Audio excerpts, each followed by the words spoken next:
और हम लोग कम्युनिटी डेवलपमेंट खासकर वुमेन को फाइनेंशियली एम्पावर करने का काम करते हैं। हम फोकस देते हैं स्टार्टअप्स पे और sustainable products, handmade traditional products, organic products पे। तो अब हमारा फार्मर्स मार्केट मंथली हो रहा है पिछले 4 साल से। इस साल you be very happy to hear कि हमारा यहाँ का दशहरी मैंगो अब माजा ड्रिंक में एक्चुअली जा रहा है। फ्लो के ज़रिए से भी हमारे पास बहुत सारे स्कीम्स हैं और बहुत सारे कनेक्ट्स हैं जो हम महिलाओं को दे सकते हैं। 2014 में हमने मैंगो फेस्टिवल की शुरुआत की। तो एक्चुअली मैंगो फेस्टिवल की शुरुआत फार्मर्स मार्केट से पहले हुई थी। Food has to be your medicine before medicine becomes your food. Consumer से कनेक्ट करने के लिए मैंने फार्मर्स मार्केट की शुरुआत की डिजिटल एम्पावरमेंट फाउंडेशन के जरिए से। वहाँ हम गाँव में ही कर पा रहे हैं। Welcome to jute for life social. नमस्कार दोस्तों, मैं जूट वाली अंजलि आज स्वागत करती हूँ आपका जूट फॉर लाइफ सोशल के पॉडकास्ट पर। और आज जिस व्यक्तित्व से और लखनऊ की जानी मानी शख्सियत से आपको मिलवाने जा रही हूँ वो है ज्योत्सना कौर हबीबुल्ला जी। एक ऐसी शख्सियत जो कि करती है सस्टेनेबिलिटी, हेरिटेज और कम्युनिटी बिल्डिंग को एक साथ इतनी सुंदरता से जोड़ती हैं ये कि जिसकी कोई मिसाल नहीं है पूरे लखनऊ में। लखनऊ फार्मर्स मार्केट हो या लखनऊ मैंगो फेस्टिवल, उसकी है ये जन्मदाता और लोगों को प्रेरित करती है कैसे वो हेल्दी लिविंग को अडॉप्ट करें और एक दूसरे से जुड़कर करें काम। अपने 250 साल पुराने पुश्तैनी रिहायशी घर को इन्होंने बनाया हबीबुल्ला एस्टेट। हेरिटेज प्रिजर्वेशन की एक ऐसी मिसाइल कायम की जिसको कि सारी दुनिया शायद देखने आती है आज लखनऊ में। तो मिलते हैं ज्योत्सना कौर हबीबुल्ला जी से। आपका बहुत बहुत स्वागत है ज्योत्सना। और जूट फॉर लाइफ सोशल एक ऐसी पहल है जहां पर हम समाज के लोगों को समाज की बेहतरी के लिए समाज के लोगों से जोड़ते हैं। और आज हम आपसे जानेंगे आपकी जर्नी, आपकी आइडियाज़ और आपकी सस्टेनेबिलिटी फ्यूचर प्लान्स क्या हैं, उसके बारे में आज हम आपसे डिस्कस करना चाहेंगे।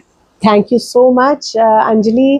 जूट फॉर लाइफ रियली मेरे लिए बहुत एक स्पेशल ब्रांड है। मैंने आपकी भी जर्नी देखी है और आप इतना अच्छा काम कर रहे हैं। So it's a great pleasure for me to be here today. Heritage के बारे में जब हम बात करते हैं तो हम सब हेरिटेज के कस्टोडियंस हैं। इसको हमें आगे बढ़ाने के लिए, आगे की पुश्तों के लिए छोड़ने की एक रिस्पॉन्सिबिलिटी है हमको। तो इसी सोच से मेरे हस्बैंड अमर और मैं यहाँ वापस लखनऊ आए और वी आर वेरी प्राउड कि हम हबीबुल्ला एस्टेट को रिस्टोर करके ऐसे शेप में हम उसको छोड़ सके कि आगे वाली पुश्तें बस उसके साथ कुछ कर सकते हैं। एक यहाँ यूपी में पहला एक ऐसे बुटीक रिटेल स्पेस हमने क्रिएट किया और ऐसे ब्रांड्स अनोखी और जो चेरी ट्री कैफ़े है, पहले ऋतु कुमार, अब फोशो, गीतांजलि सैलून, जो एक्चुअली हेरिटेज को अप्रिसिएट करते हैं। और पहले हमने तो इसको रिस्टोर किया और अब ये हमारी मदद करते हैं इसको इस शेप में इसको आगे बढ़ाने। मैं आपको इंटरप्ट करूंगी। आज मैं अपने दिल का, मेरे ख्याल से 15 साल से हमारा आपका रिश्ता है। मैं आज अपने दिल की बात आपसे पूछना चाहूंगी कि ज्योत्सना कौर कब ज्योत्सना कौर हबीबुल्ला बनी, क्या थी आपकी जर्नी, वो हम सब जानना चाहेंगे। तो अमर और मैं दोनों सेंट स्टीफेंस कॉलेज में पढ़े हैं और तो हम दिल्ली में मिले थे। हमारी शादी 2003 में हुई थी और तब से मैं ज्योत्सना कौर हबीबुल्ला बनी। मगर लखनऊ में हम लोग आए हैं 2010 दिसंबर में, तो 2011 से इन अ सेंस। और अब तो जो लखनऊ की इतनी वार्मथ है तो लखनऊ ने मुझे अपना लिया, तो फिर मैंने भी लखनऊ को अपना लिया। तो ये सस्टेनेबिलिटी से प्यार आपका हमेशा से था या कुछ हुआ कि उसने आपको, आपके माइंडसेट को चेंज कर दिया?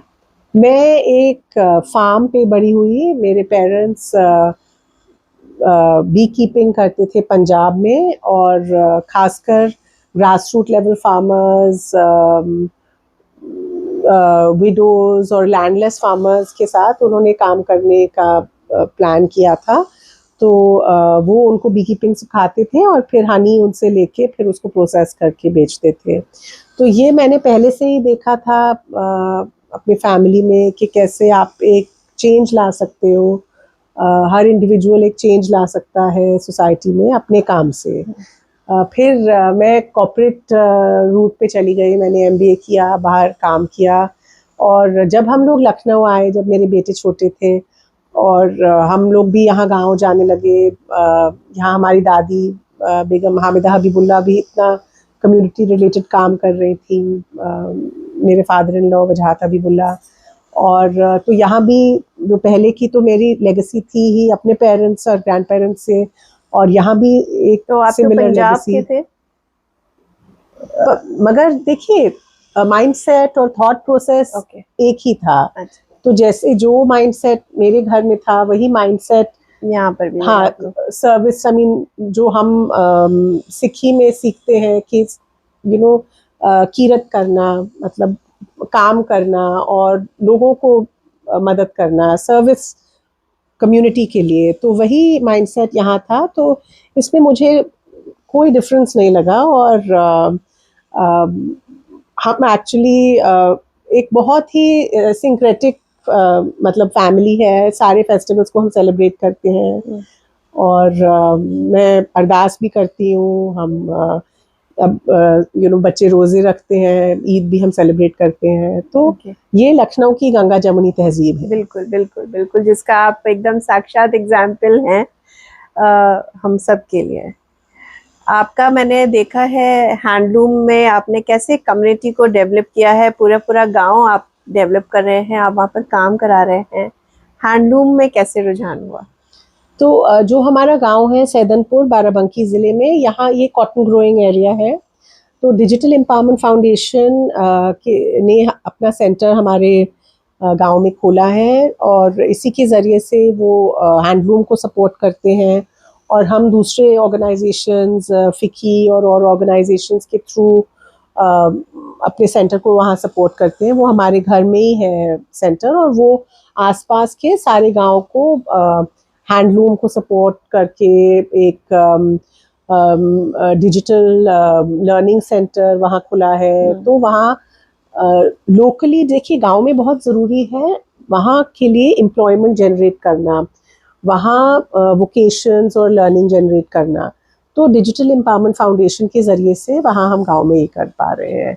और हैंडलूम तो एनीवे हम सबके लिए बहुत ही इम्पोर्टेंट है और आज के आगे के फ्यूचर के लिए। क्योंकि देखिए, जो हमारे ट्रेडिशनल वीव्स हैं उसको अगर हम प्रमोट नहीं करेंगे, तो चाहे हमारे नेशनल स्टेज पे हो या इंटरनेशनल स्टेज पे, हैंडमेड चीज़ों का लोगों को बहुत ही एक ज़्यादा लगाव है उससे।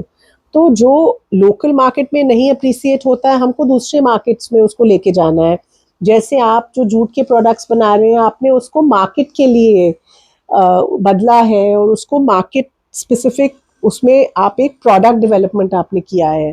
तो इसकी ज़रूरत है हमको कि कैसे हम डिज़ाइन इनपुट और स्पेशलिस्ट का इनपुट देके, अब दुनिया एक बहुत ही ऐसी छोटी जगह बन गई है कि हम सबसे इनपुट्स ले सकते हैं जी। तो ये हम कोशिश कर रहे हैं कि अपने हैंडलूम को कैसे हम आगे बढ़ाएं और एक प्लेटफॉर्म दें। और इसकी मार्केटिंग कैसे करते हैं आप? तो जो डिजिटल एम्पावरमेंट फाउंडेशन के प्रोडक्ट्स हैं वो तो अपने प्लेटफॉर्म से ही उसको मार्केट करते हैं। मैंने जो फार्मर्स मार्केट शुरू किया है, इसके थ्रू भी हम हैंडलूम आर्टिजन्स और एंटरप्रेन्योर्स को एक प्लेटफॉर्म देते हैं कि वो फिजिकली भी हमारे फार्मर्स मार्केट में आके बेच सकते हैं और ऑनलाइन वेबसाइट के थ्रू। तो लखनऊ फार्मर्स मार्केट एक बहुत बड़ा जाना माना नाम हो गया है आज लखनऊ में। किसी भी अगर कोई नया स्टार्टअप शुरू करता है तो वो ज़रूर जुड़ना चाहता है लखनऊ फार्मर्स मार्केट से। तो आप की क्या सोच थी इसके पीछे, और क्यों आपको लगा कि ये एक ऐसी चीज़ रहेगी जो शायद आपको भी कहीं ना कहीं फ़ायदा है, आपका सेटिस्फैक्शन है उस काम को और लोगों को आगे बढ़ाने में, और लोगों तक कैसे आप अपना असर छोड़ पाते? तो क्या आइडिया था, क्या थॉट प्रोसेस था, थोड़ा सा समझाएं। तो देखिए, सबकी एक ज़रूरत है कि आप chemical free, pesticide free, natural चीज़ें आपको चाहिए अपने फैमिली के लिए। तो जब हम यहाँ लखनऊ आए, मेरे बच्चे बहुत छोटे थे, और बाकी जगह में मतलब पंजाब में जहाँ मैं बड़ी हुई वहाँ तो ऑर्गेनिक खाने का बहुत अवेयरनेस थी पहले से केमिकल फ्री फूड्स। हम बम्बई में थे यहाँ आने से पहले, वहाँ भी आसपास के फार्म से ये हरी भरी टोकरी का कॉन्सेप्ट था, वीकली वेजिटेबल्स। लखनऊ में उस टाइम करीब 15 साल पहले मतलब अवेयरनेस नहीं थी। तो हम समझते हैं कि जब हमको एक ज़रूरत है तो बाकी भी लोगों को मतलब ऑब्वियसली सेम ज़रूरत होगी। तो जब मैंने अपने फैमिली के लिए ढूंढे ये ऑर्गेनिक फार्मर्स और ऑर्गेनिक प्रोड्यूस, तो मैंने एक छोटा सा मार्केट, और फिर मुझे एक्चुअली पता लगा कि फार्मर्स की क्या दिक्कतें हैं कि वो अपने प्रोड्यूस की सही दाम वो नहीं ले पाते हैं, मिडिल मैन कैसे उनको स्क्वीज करते हैं, मंडीज वगैरह और लॉजिस्टिकल प्रॉब्लम्स क्या होते हैं, तो कैसे वो एक्चुअली स्ट्रगल करते हैं, और आगे वाली जनरेशन फार्मिंग में नहीं जाना चाहती क्योंकि उसमें प्रॉफिट्स नहीं है। तो उनको भी आगे बढ़ाने के लिए और कंज्यूमर से कनेक्ट करने के लिए मैंने फार्मर्स मार्केट की शुरुआत की। हर चीज़ छोटे एक लेवल से स्टार्ट होती है। हाँ जी, तो हमने भी एक छोटी सी शुरुआत की थी हमारे विरांडे में, वहाँ हबीबुल्ला एस्टेट में। पहले फार्मर्स को एक्चुअली हम पे करके उनको लाते थे, उनका सारा प्रोड्यूस जो होता था हम एक्चुअली लोगों को बांटते थे, बिकॉज लोगों को उस टाइम अवेयरनेस नहीं थी। पहली जो बेकर थी शुभी वालिया पॉश प्रूफ की, उनको मैंने उनसे बात करके, उन्होंने पहले बेक्ड कुछ मफिन्स और केक पॉप्स वगैरह बनाए, जो अब तो आपको इतने सारे ग्लूटेन फ्री और wheat free, whole wheat, sugar free options मिलते हैं, मगर उस टाइम ये अवेयरनेस नहीं थी। अब तो इतने बेकर्स हमारे पास आते हैं, जो वो बेक्ड स्टफ लाता है पहले ही बिक जाता है। तो शुभी ने पहला फार्मर्स मार्केट में ये नेचुरल बेक्ड आइटम्स, क्योंकि हम एक तो दिखाना चाह रहे थे कि जो ये ऑर्गेनिक प्रोड्यूस है और कैसे आप इसको यूज़ कर सकते हैं, और फार्म टू टेबल, ये शेफ्स टेबल्स, और कैसे आप गूरमे फूड भी बना सकते हैं अपने लोकल सीजनल प्रोड्यूस से। तो ये हमने जो जर्नी पिछले 12-13 साल से की है, एक तो हम अवेयरनेस ला रहे हैं, हम अपने लोकल सीजनल ट्रेडिशनल प्रोड्यूस को, जो एलूम सीड्स हैं, जो फार्मर्स रेयर वैरायटीज़, नहीं तो आपके पास चावल के 1-2 ही वैरायटीज़ रह जाएंगी। दाल भी देखिए जो आप मार्केट में लेते हैं, मसूर दाल बिल्कुल पिंक और हरी मूंग दाल बिल्कुल ग्रीन नहीं होनी चाहिए ना। लाल मसूर दाल आपको ब्राइट पिंक मिलती है, ये पिंक कलर्स नहीं होने चाहिए ना। और जैसे हम टमाटर या कोई भी सब्जी लेते हैं, ये जो होमोजेनियस आपको साइज और शेप मिलता है, दिस इज नॉट मतलब food which is good for you, right. इसमें बहुत सारे केमिकल्स और पेस्टिसाइड्स होते हैं, तो लोगों को जागरूक करना जी। और कोविड के बाद हमने देखा है कि लोगों ने ये रियलाइजेशन आई है कि देखिए, food has to be your medicine before medicine becomes your food, right. तो आई थिंक इस जर्नी पे हम लोग ने कुछ तो सक्सेस लाए हैं, मगर बहुत काम है आगे करने के लिए जी। क्या प्लान्स हैं आगे? मैं जानना चाहूँगी कोई ऐसी सक्सेस स्टोरी जो आपके फार्मर्स मार्केट पे क्रिएट हुई, जीरो से उसने आपके वहीं से शुरू किया और आज वो किसी मुकाम पर पहुँचे और वो सारा क्रेडिट लखनऊ फार्मर्स मार्केट को देते हो। देखिए, हम क्रेडिट नहीं लेंगे अपने होममेड ब्रांड्स के लिए, मगर बहुत अच्छा लगता है जब ब्रांड्स लॉन्च होते हैं, चाहे प्रतिभा जी का रूरल बीट है, या अब नई एक हमारी विमेन फोकस्ड ब्रांड है जो नीरा जी का नवरसा फूड्स है। तो कैसे एक फार्मर्स मार्केट के लॉन्च से उनको फिर दूसरे प्लेटफॉर्म से कनेक्ट करके आप जब जूट फॉर लाइफ आया और फ्लो ने आपका सपोर्ट किया, और कैसे एक ब्रांड के जरिए से आप दूसरे लोगों के सपोर्ट से आप नेक्स्ट लेवल पे पहुंच सकते शायद हैं। उनको देखकर भी लोग मोटिवेट होते हैं कि वो ऐसा कर रहे हैं, ऐसे मार्केट कर रहे हैं। एग्जैक्टली। तो एक हमारे बहुत सारे स्टूडेंट इंटर्न्स होते हैं जो हमारे साथ इंटर्नशिप करते हैं, फिर वो अपना ब्रांड लॉन्च करते हैं। तो ऐसे आई थिंक एटलीस्ट 20-25 ऐसे बच्चे हैं जिन्होंने पहले हमारे साथ इंटर्नशिप की, कोई एक बैम्बू बेस्ड टूथब्रशेस है, सस्टेनिटी बैम्बू बेस्ड प्रोडक्ट, बेकर है क्रेम कैरमल, अभी एक नई बेकर है लूना बेकरी। तो ऐसे बहुत सारे ब्रांड्स हैं जो बच्चे हमारे साथ पहले इंटर्नशिप करके फिर उन्होंने अपना ब्रांड लॉन्च किया। तो इतनी अच्छी बात है कि इतनी सारी सक्सेस स्टोरीज हैं जो फार्मर्स मार्केट के जरिए से स्टार्ट हुई। आम का सीजन आ रहा है और जब आम की बात आती है तो ज्योत्सना और हबीबुल्ला सबको याद आती है, क्योंकि आपने जन्म दिया लखनऊ मैंगो फेस्टिवल को। ये भी नहीं आपने छोड़ा यहाँ पे भी आप, मेरे ख्याल से तो मैं तो इसको हेरिटेज प्रिजर्वेशन का ही एक पार्ट मानूंगी, मैंगो प्रिजर्वेशन।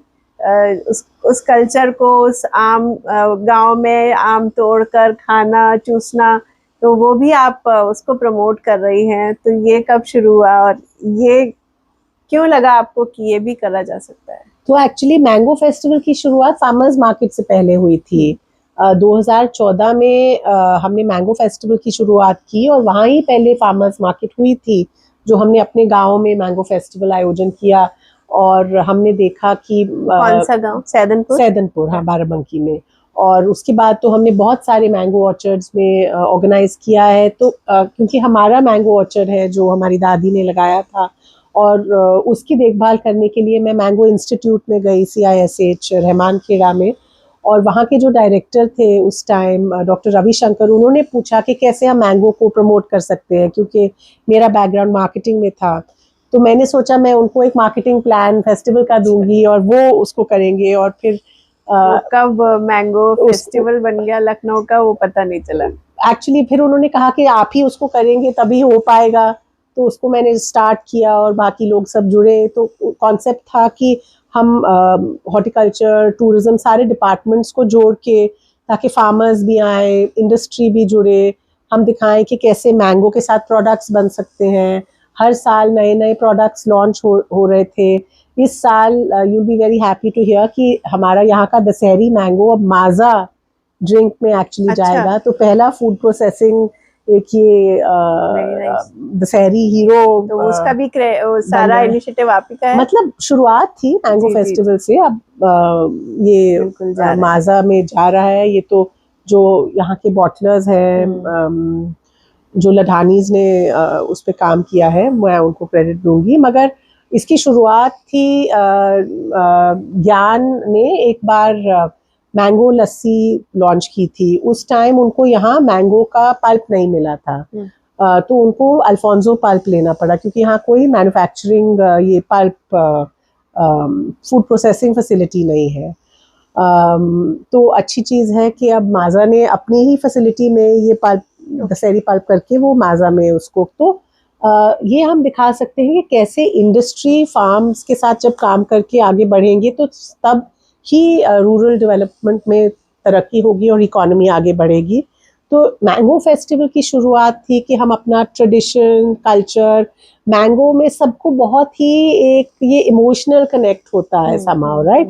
जो लोग जब खाते हैं तो पुराने दिन याद करते हैं। एग्जैक्टली। और अब हैरानी की ये बात है कि यहाँ तो आसपास सब आम के सब बाग हैं, मगर मोस्टली लोगों को पता ही नहीं है। और लोग, वो मज़ा ही अलग है कि आम के बाग में बैठ के आम को खाना, बाल्टी में डाल के आम, जो हमने बचपन में हमने भी खाए हैं, क्योंकि पंजाब में भी आम होते थे। और ये लोगों में ये सिंपल जॉयज लाना, अभी आई थिंक कोविड के बाद लोगों को ये पता लगा कि आउटडोर फार्म विजिट्स, तो हमने farm visits, farm tourism, eco tourism की एक शुरुआत की थी 14 साल पहले, जो अब आगे बढ़ गई है। आज आपके तर्ज पे मुझे लगता है और भी बहुत सारे लोग आ गए हैं जो ऐसे फेस्टिवल्स और लोगों को बुलाते हैं अपने गांव, फार्म्स पे, ऑर्चर्ड्स पे, ये सब करने के लिए।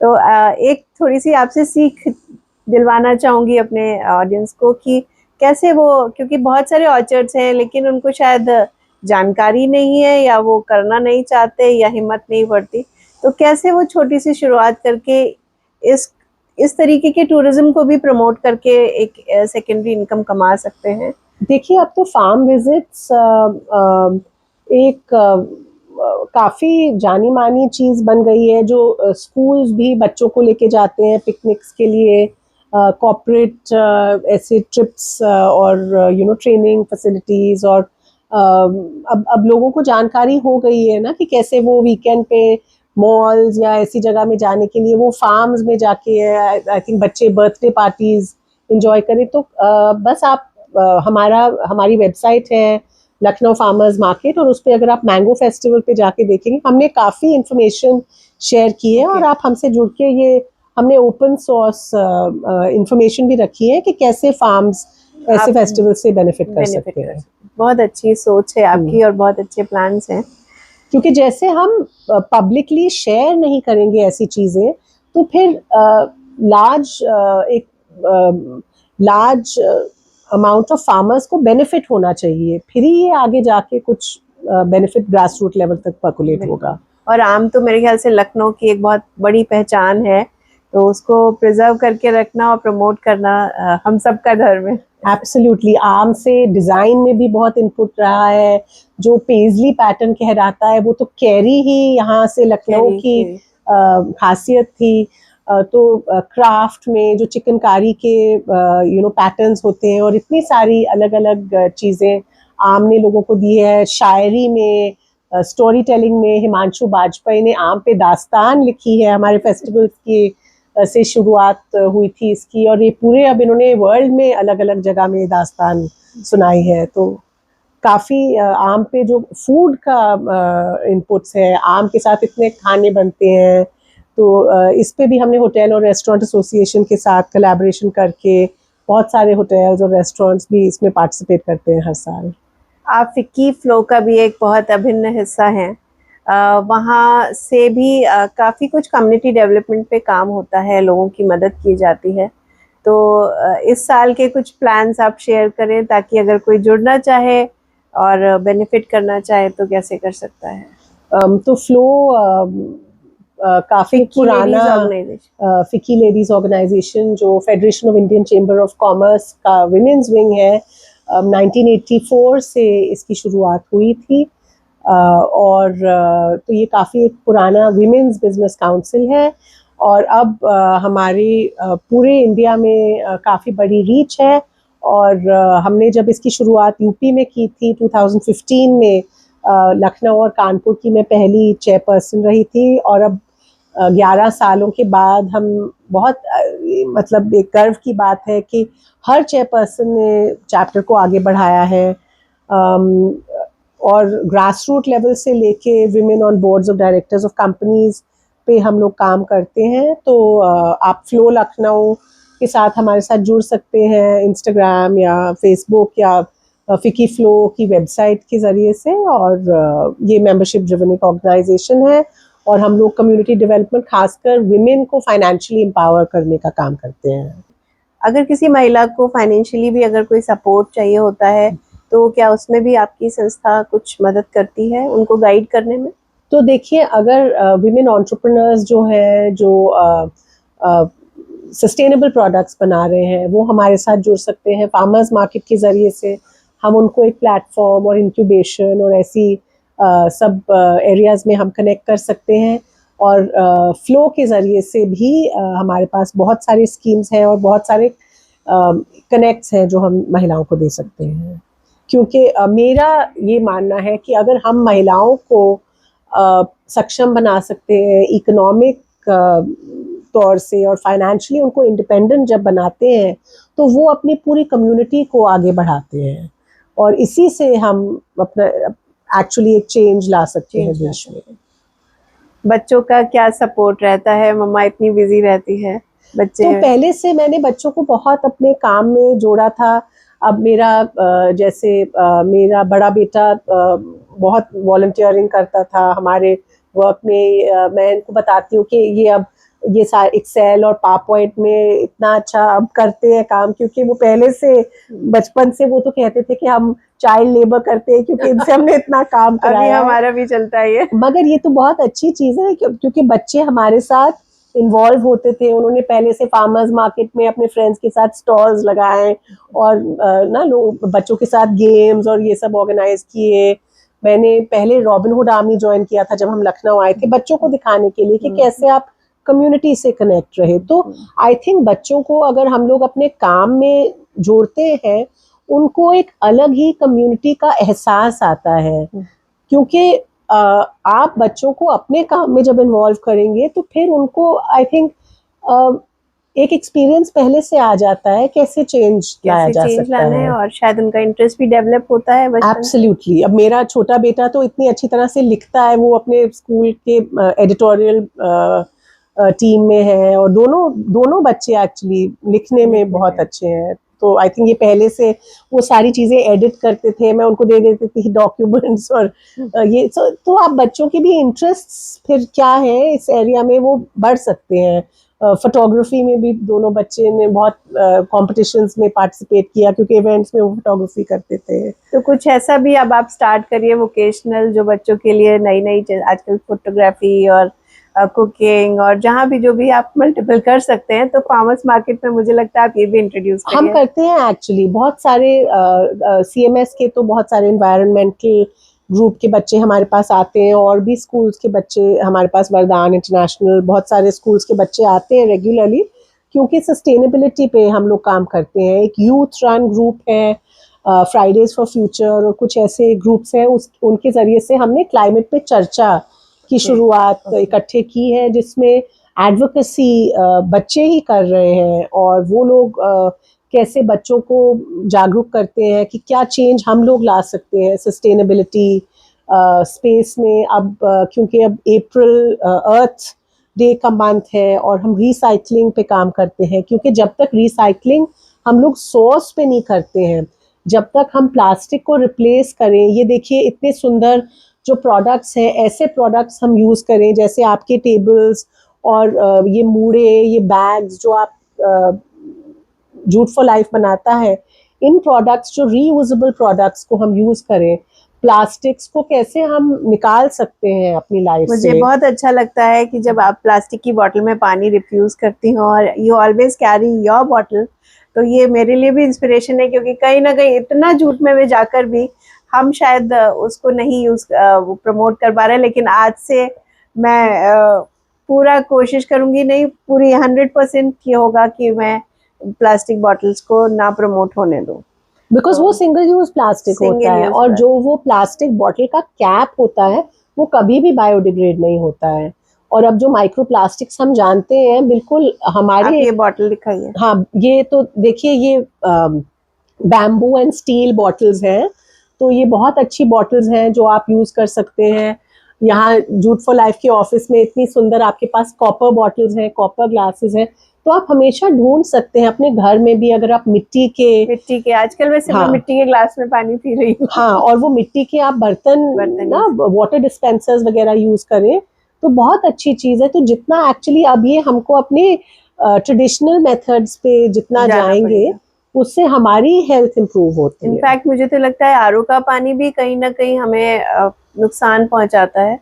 सो अभी पिछले 10-15 दिनों से I am drinking normal water. Steel filters भी यूज कर सकते हैं। तो बहुत सारी ऐसी चीजें हैं जो ट्रेडिशनल विजडम भी बेटर है एक्चुअली।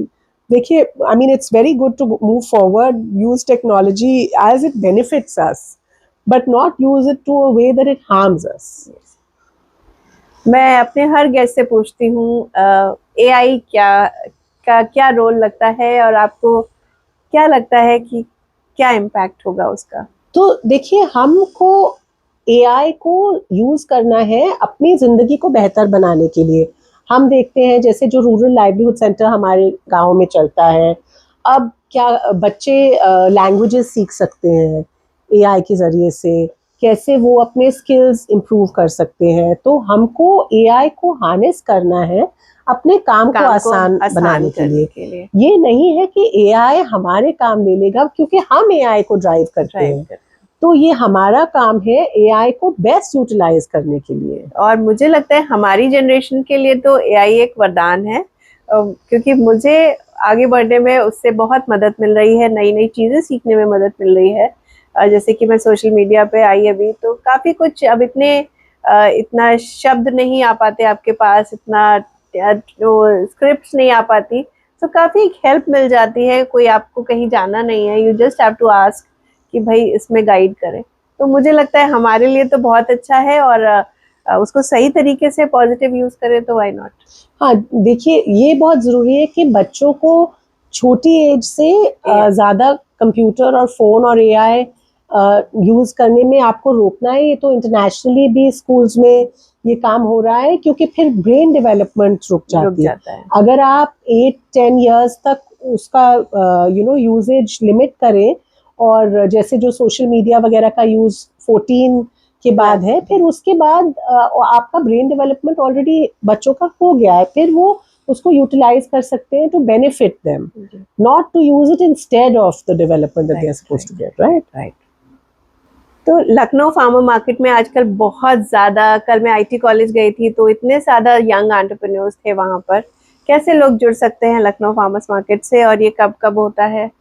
तो अब हमारा फार्मर्स मार्केट मंथली हो रहा है पिछले 4 साल से। अब तो 12 साल से फार्मर्स मार्केट हम लोग रेगुलरली ऑर्गेनाइज कर रहे हैं हबीबुल्ला एस्टेट हजरतगंज में।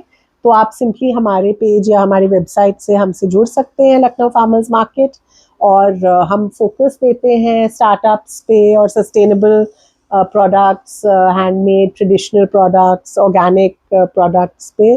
और हमारा अभी अर्थ डे फार्मर्स मार्केट आने वाला है, जो 5 अप्रैल को है और 3 मई को, और जून में ऑफ कोर्स हम मैंगो फेस्टिवल सेलिब्रेट करेंगे।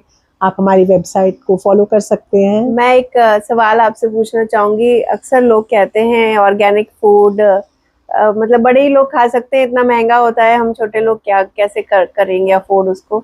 तो इसका क्या कुछ निकल रहे हैं रास्ते? क्योंकि यस एक्सपेंसिव तो था अभी तक, तो क्या अभी आपको लगता है कि लोग अपने प्राइसिंग में या कहीं पे कुछ चेंजेस ला रहे हैं ताकि वो कॉमन मैन यूसेज के लिए काम हो सके? देखिए, अगर आप गांव में देखेंगे तो लोग 2 ही दिन में मील्स खाते हैं, सुबह खाते हैं और शाम को खाते हैं। उनका फूड बहुत सिंपल होता है, और वो जो वहाँ की सब्जी उस टाइम उग रही होती है वो खाते हैं। और मतलब जो दाल चावल या वही का जो ग्रेन्स जो भी है, बेसन या चना या आटा या मिलेट्स जो भी है उसको खाते हैं। तो अगर हम as much as possible seasonal local food खाएं और कम खाएं। देखिए, किसी ने नहीं कहा है कि आपको पूरा बुफे खाना है 3 बार दिन में। तो आप कम खाएं और सही खाएं, इससे आपकी हेल्थ पे भी प्रभाव पड़ता है। जब आपको मेडिकल प्रॉब्लम होती है फिर तो नहीं आप कहते हैं कि हम पैसे बचा के अपना मेडिकल प्रॉब्लम ठीक कर लें। अगर आप पहले से सही खाएंगे तो मेडिकल प्रॉब्लम्स कम। अभी जो कैंसर का इंसिडेंस इतना हाई है, ये केमिकल्स और पेस्टिसाइड्स जो हर चीज में है, ये it plays a large role. तो हम लोग पहले से अगर अपना खाना सही कर ले तो बहुत सारे मेडिकल प्रॉब्लम्स। और जरूरी नहीं कि आप एक्सपेंसिव ऑर्गेनिक फूड ही खरीदें तभी आप सही रहेंगे। हाँ, आप डायरेक्ट फार्मर्स से प्रोड्यूस ले और आप देखेंगे कि आपका बहुत सारी मेडिकल प्रॉब्लम सॉर्ट आउट हो जाएंगी। इतना आप काम करती हैं, इतना सोशल नेटवर्किंग है आपका, हाई क्लास में आना जाना उठना बैठना सब कुछ है, कैसे आप इतना डाउन टू अर्थ रहती हैं, ये भी मैं आपसे जानना चाहती हूँ। और मतलब बहुत से लोगों से मैं मिलती हूँ, मतलब वो फिर अलग ही अंदाज में मिलते हैं, अलग ही एटीट्यूड में मिलते हैं, बट आपसे जब मिलती हूँ तो अपनापन सा लगता है। तो कैसे आप ये, और ये मैं ही नहीं हर कोई बोलता है आपके बारे में। तो आई थिंक एक तो ये अपब्रिंगिंग है, आप मेरे पेरेंट्स से भी मिली हैं, तो जो मैंने बचपन में देखा है। और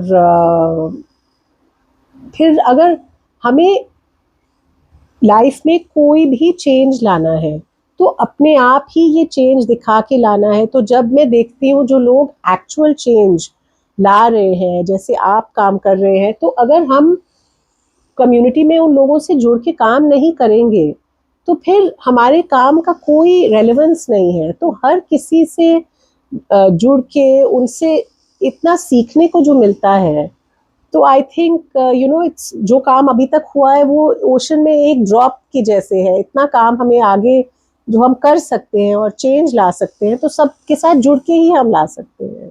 जी, बहुत बढ़िया, बहुत अच्छा लगा आज आपसे बात करके। बस एक आखिरी संदेश चाहूंगी कि हमारे दर्शकों को दे कि कैसे वो अपने कल्चर को पाश्चात्य वेस्टर्नाइजेशन की तरफ आगे बढ़ना तो बहुत अच्छा लगता है, सब बहुत ग्लैमर दुनिया है, बट कैसे आपकी तरह इस लेवल पर आकर भी आप अपने इंडिया की कल्चर को प्रिजर्व कर रहे हैं, फूड को प्रिजर्व कर रहे हैं, लिविंग हेल्दी लिविंग को प्रमोट कर रहे हैं, तो क्या ऐसा सब सीखें आपसे और सब करें जो ये हमारा हिंदुस्तान जो एक सुंदर और स्वस्थ हिंदुस्तान बन जाए।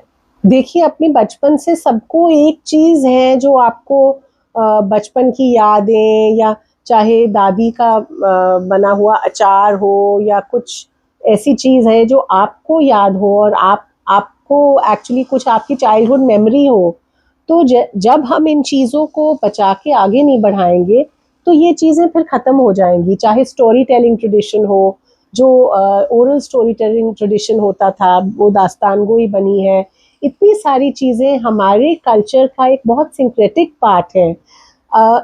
अगर हम अपने कल्चर को खो देंगे, इन अ सेंस हम अपना एसेंस खो देंगे।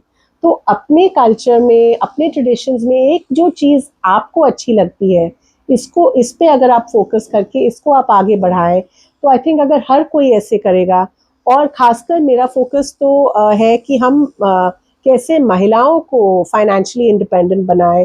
तो अगर आप अभी तो मार्च में हर कोई विमेंस डे सेलिब्रेट करता है, पर हमको विमेंस डे सिर्फ एक दिन सेलिब्रेट नहीं करना है।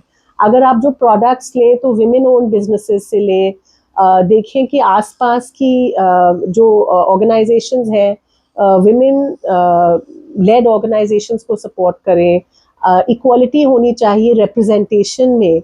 तो ये हम हमारी लाइफ में हम एक चेंज बना सकते हैं इसको करके।